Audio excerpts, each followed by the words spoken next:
reality is that we all enjoy living on the coast. But we also have to face the reality of the times that we're living in. Climate change is happening, and it's happening now, and we are experiencing changes with regards to the height of the tides that we're having. And we need to work together with regards to protecting our coastline.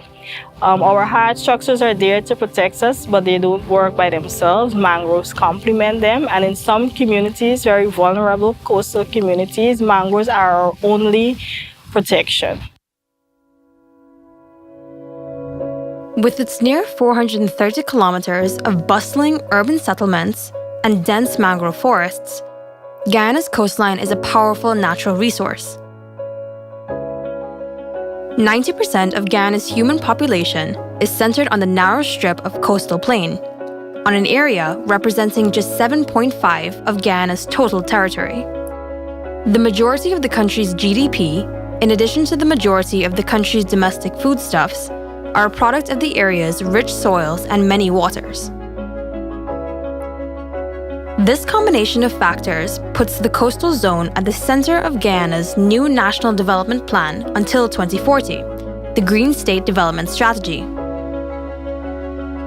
Within its role as a wide-reaching social and economic development plan for Guyana, the GSDS offers a clear path forward for bettering the nation's coastal defenses and protecting the country from the threats posed by overtopping to agriculture, livestock, and infrastructure.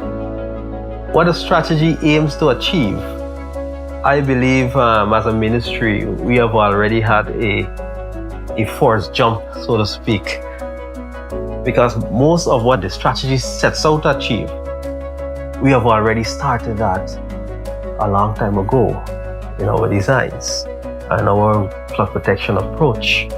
And the whole issue of climate change, it's real.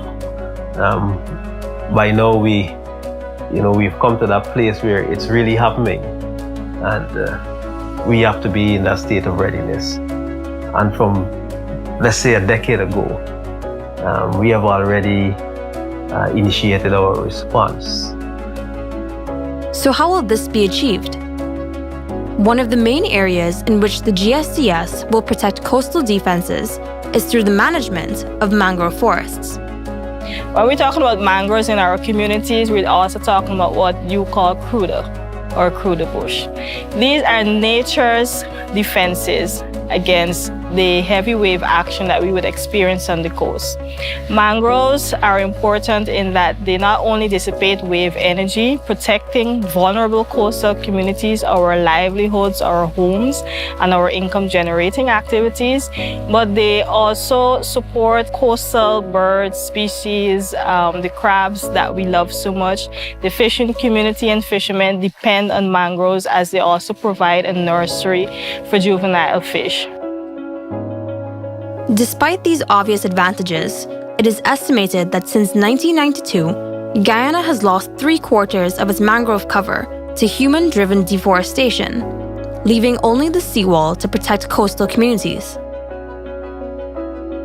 In working directly with local communities and assessing the reasons that mangroves are being depleted in the first place, the GSDS will transform negative actions into positive ones. We've used mangroves as firewood. There are some communities that have used mangroves to produce burnt brick for road construction. Farmers have used mangroves for their garden. So we've done a number of pilot projects, such as apiculture, have training persons to do beekeeping and rear bees in the mangroves, and then working with them to promote their mangrove honey.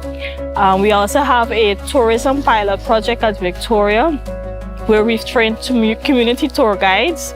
And it's a very interesting mangrove heritage trail tour that we have been building over the years. And that provides a livelihood and income for persons in that community. And it serves as a very important education and awareness program. The GSDS will therefore put in place similar measures for protecting, restoring, and sustaining the seawall, as it will for mangrove forests.